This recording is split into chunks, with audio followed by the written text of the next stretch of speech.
Hello everyone, I'm Joakim. And I'm Pär. And you know what? You're watching Chaos TV.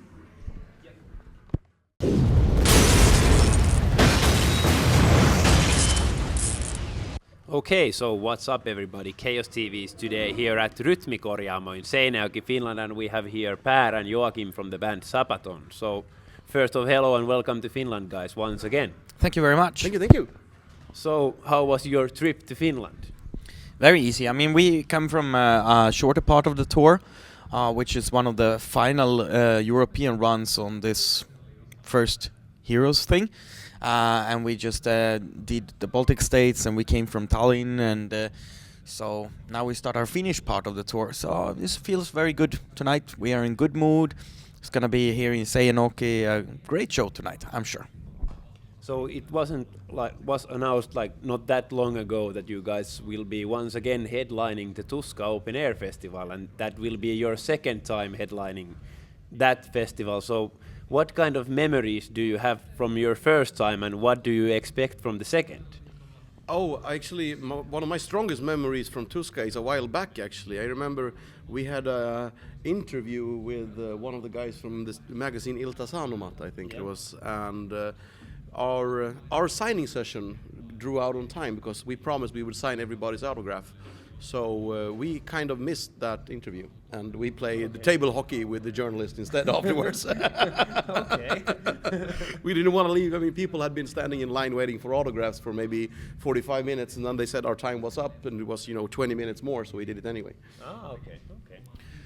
I think because we had a lineup change in 2012, now it feels like a long time ago, but when we played Tuska last time, it was pretty fresh, and Tuska was probably the show where everything connected, where we felt like a complete band. We all felt afterwards like this is the best show until now. So for me, that's the Tuska memory for that.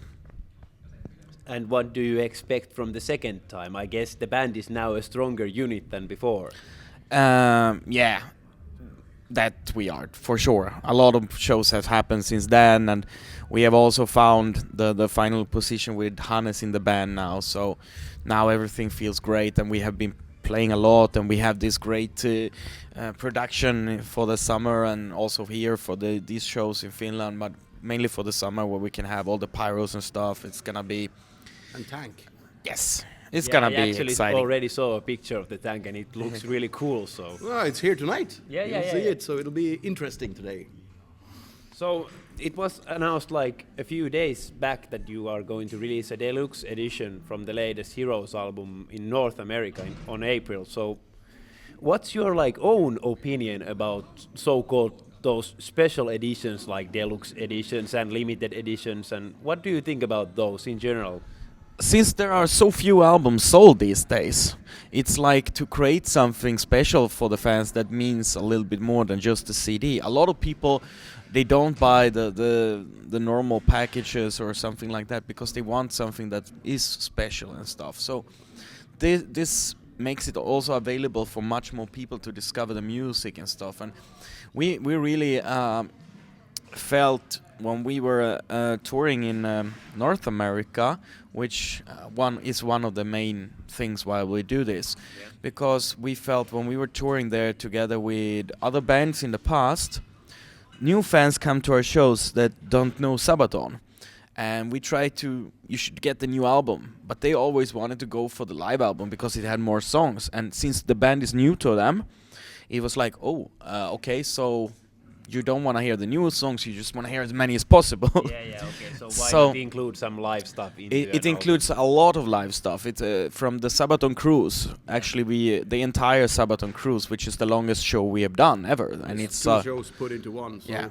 Basically, you have half of the Heroes album live, and you have all of the greatest hits, if you will, from the other stuff, which is a good way. I mean, because we're going to support Nightwish now in America, and I guess it's a very good way to discover us. I mean, if somebody comes there and Sabaton, I like that, which album should I get? I mean, then they will always get the new stuff, and they will get a lot of old stuff, and we decided to put the price really good for the people there, so they can not need to think about it. So I wrote an article like a while ago to our website about the so-called paid meet and greets, where people actually like pay for a package to meet their idols or whatever and get a ticket to the show and maybe a photo with them and stuff like that. So what's your opinion about those? Well, it's like a lot of people appreciate the opportunity that they can get this because they couldn't get it any other way. And I mean, we don't do it on this tour, and we've never done it in Europe, I think, No, at all. no. We've only done it in America, where it's, I mean, it's something that people wish. Me personally, I feel uncomfortable that people pay to take to shake my hand, have an autograph, and take my picture. But it's a different culture over there, and I guess you have to take the custom where you're going. And I mean, over there, all bands do it, even though it feels strange. But I mean, and it's also a way to make it even possible to tour over there, because ticket prices there, because of the competition and how it works over there, it's so cheap that a lot of bands would not be able to do a tour there, unless, because from the meet and greet ticket, one of those pay like 3 or 4 times more usually than a regular ticket, or even much more sometimes. And it's still a big difference from a Sabaton meet and greet ticket or a Kiss meet and greet ticket. Yeah. Whereas, you know, a normal ticket there could be $14 or $15, which is not much money at all. And the meet and greet is $50, $60 or something. I mean, maybe sometimes, I mean, their meet and greet tickets is on the same level as a normal European concert ticket. Ah, okay, so it's pretty cheap then. Yeah, I mean, $50, $60, and so it's a huge difference. Of course, I mean, it's going to be different if you're talking about Mötley Crüe or these guys. Yeah.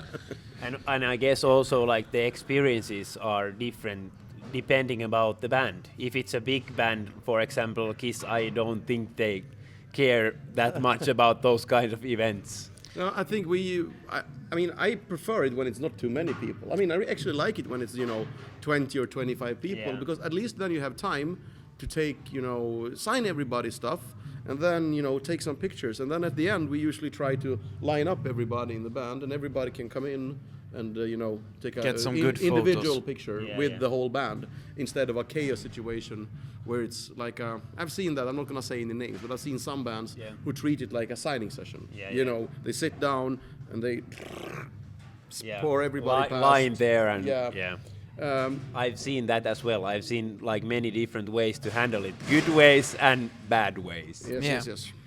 And I mean, it's also, well, I guess for us it gives a different viewing point when we have, especially when there are a few people, when you can take a little bit more time with them, you get a different view of how fans see things. And, you know, because for us, coming from Sweden, the first time we came to America and somebody were like, why don't you do the paid meet and greets? And we were like, oh, that sounds so weird. We have never thought about that. But then when you speak to people over there who pay for it, for them, it's like, it's a very, very good opportunity. And totally worth it. Some of them say, I love collecting records and I love to have the autographs on them, but I have a job to do, so I can't stand in line, you know, from 9 a.m. in the morning waiting for your autographs and to stand there wait for everybody to come out at the same time. And most of them think it's a great opportunity to get into the venue 30 minutes earlier, get a good spot, don't have to stand in line for the merchandise, get the autographs, talk to the band, get some pictures, and it's an experience, I guess. Yeah.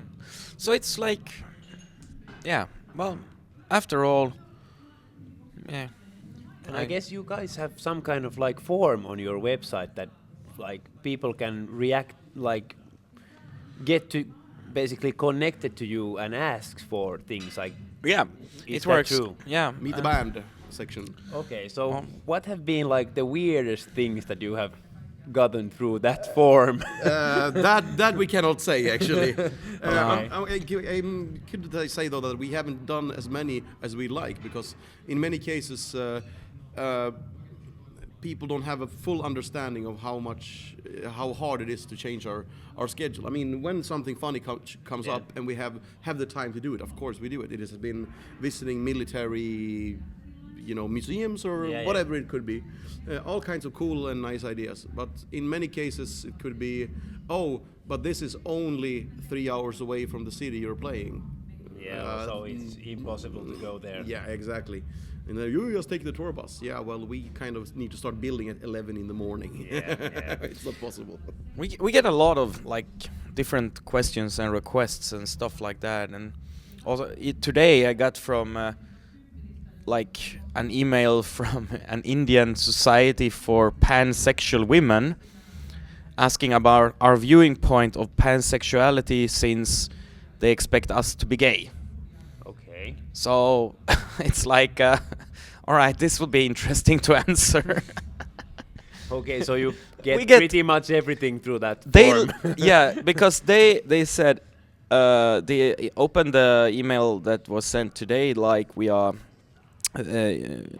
we feel that Sabaton has a very strong viewing point of women, because on the last tour you had Delane and Battle Beast, who is two female-fronted bands. Yeah. So we love that you think about women, and we are a pansexual community. And I was like, I don't even know what pansexual is. Yeah. So I needed to look that up, and now I need to find out what kind of, yeah. But we do get a lot of interesting questions. So, like during the last couple of years, your bands have like gained quite much more like reputation all over the world, and you have basically become from a mid-sized band to basically a headliner to a festival. So, what do you guys see as the main reason that you have gained such a good recognition like everywhere? Well, I'm guessing it's not our pansexuality for sure.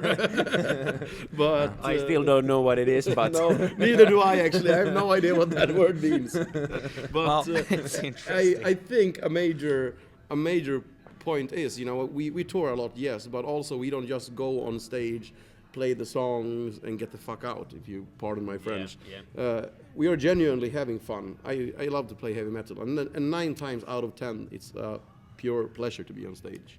1 times out of 10, external circumstances can make it a bit tougher. It could be anything from technical difficulties to salmonella and a big fever. Then you're just pretending to have fun. It's also, I mean, Sabaton over the years have become a very solid band. You always know what you get, and that's what a lot of people come back to our shows. So we have so many people who say that we have seen, not just 2 or 3 shows, but 10, 15, 20. And they keep coming back because we deliver a fun show. And I think, it's all about having fun. And fun is delivering a kind of emotion to people that they like to experience that again, I guess. If there are bands who do something like extremely perfected music, but it's not fun, then you love the experience of enjoying that musically. It's a fantastic thing, but it's the emotion of having fun is one of the best emotions in the world, and people like that. Yeah, and music is a lot about entertainment nowadays. Of course. I guess more than it was like in the 80s. Yeah, well, I guess in a sense, I mean, The I would say competition is so tough nowadays. it is much tougher, but I think you would have to go. I mean, in the 80s, that's when it started to become visual entertainment. I think if you wanted to be more about the music, you had to look at probably the 60s and the 70s. Yeah, pretty much more. 80s was at least the start of the the visual entertainment industry, and I mean that's when I grew up. And I mean, having a tank on stage, that's not. When we started Sabaton was not the first time we thought about that. I mean, that was something that was going through a teenage boy's head. And I always liked the visual impact of a show also, even though it's not something you can afford or have the possibility to do when you're a band playing in front of 50 people in a small club. It's still in your head. You want to do it someday. And luckily enough, thanks to a lot of you, we have a tank on stage. Yeah. So what do you guys consider the best live band you have ever seen? Is there like a one that sticks out from the rest? There are a few, depending on which type of live situation. I think show-wise, it's hard to beat Rammstein. You know. Yeah, they are really good. And but also, if you're talking about pure energy, you know, just blasting. I also saw Airborne many years ago in 2008. I think it was on a showcase in Austin, Texas, when we were on South by Southwest, which is going on now, by the way. Yeah. So it's a couple of years ago, but they were sitting down, but still I could feel the energy. Good energy band is always, I mean, that's a reason. There's a reason that AC/DC and Iron Maiden are still good live bands. Yeah. There's a lot of energy going on, you know. On the other hand, I also like it when it's, you know, really orchestrated and so well executed as Rammstein does it. Yeah. So your debut album Primo Victoria will turn 10 years this year. So That's right. I forgot about that. yeah. So do you guys have any special plans to celebrate that somehow? Wasn't it out in March or something? April, I think. I think it was like March. We gotta check that out. I'm not sure about the exact date. I just I checked think it out was the like year. now. We must check that out. Middle of March think or April. early March. Let's find out. But do you guys plan to celebrate that somehow, since it's the 10th anniversary and it's your debut album? Yeah, maybe we should celebrate it today. Play more songs from that. I was thinking drinking Lonkero, but yeah, your way works too. Yeah, you should. But seriously, you don't have any kind of like special plans to play that album in its full somewhere? Not or that. We thought about that for a little while. I mean, we have done such shows. We played the Arto War and we played Carolus Rex, like full shows. Yeah. But those albums have a more genuine concept around them. Yeah. Primo Victoria is a loosely combined historical thing. And it wouldn't be the same, you know, just to play the song by song, because they are not connected in the same way. Our focus, we had the idea that we wanted to play Primo Victoria on the 6th of June 2014 on Normandy Beach, you know. Ah, okay. We couldn't do it then because we were busy and we couldn't sort it out, you know, the way we wanted to do it. Maybe because we're crazy and we wanted to play on top of the bunkers and everything, you know. Okay. But our main focus with that song was more paying tribute to the ones who went ashore rather than celebrating 10 years of the album, because the focus was so much on the song, not really on the album. But you know, it would be fun to do something. But as Per said, how do we do a concept about it? Because Art of War follows a storyline, follows the book. I mean, obviously Carolus Rex follows the Swedish Empire, and Primo Victoria is all over the place. I mean, we got, you know, Everything there. we got the 6-day war, we got Vietnam in there, we got World War II, and so. So that's pretty complicated to do a good concept show about. We have also thought about releasing some special edition of it or something, but rather than that, we did now the Heroes, and there is a couple of Primo Victoria songs on that one. Yeah. So yeah, It's better we stick with the Lonkero plan. yeah, we drink Lonkero tonight and celebrate it. So usually it has taken like a couple of years for you guys to come up with a new album, and Heroes was released last year. So will we see an album from you guys in 2016? That's the plan right now, but we don't want to say definite until we know it's definite. But we will for sure try to start That's our working goal, on yes. that. It depends a little bit on, you know, how much other tours we have left to do, how much we can squeeze in. We feel Heroes is actually an album we're very proud of, and, you know, want to play more songs out of that and more shows. But the plan is I don't want people to wait for 5 years for a new album either. You know? Yeah. So you are the kind of band that wants to have that basically a release schedule, that you put albums out in a decent amount of time. I mean, 5 years is too much, I think. I mean, somewhere between 2 and 3 years, something like that. Yeah. It's reasonable, because you have time to tour a lot, and you have time to actually, you know, start writing new music. Because at least for me, when after an album is complete, the first 6 months, or, you know, almost a year, at least 6 to 8 months, something like that, I'm not interested in writing music, because I've been so intensely in studio mode, you know, in my head, you know, listening to all of these things. So to be honest, it's not until a month or 2 months ago I you know, started, you know, gathering ideas for the next album. Okay. So thank you guys very much for your time, and best of luck for this Finnish tour as well as for the future. Anything you want to say as last words to your Finnish fans watching the interview? Well, thank you very much. I mean, we were shocked when we saw the chart entry in Finland, and that was nothing we never expected. Like with Carolus Rex, we were not even in the top 10, and with Heroes, we were kind of depending on how you calculated 1 or 2, which is like, wow, thank you very much for that. And we thought about how we can, repay it to you, and this tour is part of it. But I'm sure that we have more in the baggage for you guys too. So Finland, you will see a lot of Sabaton in the future for sure. Kiitos.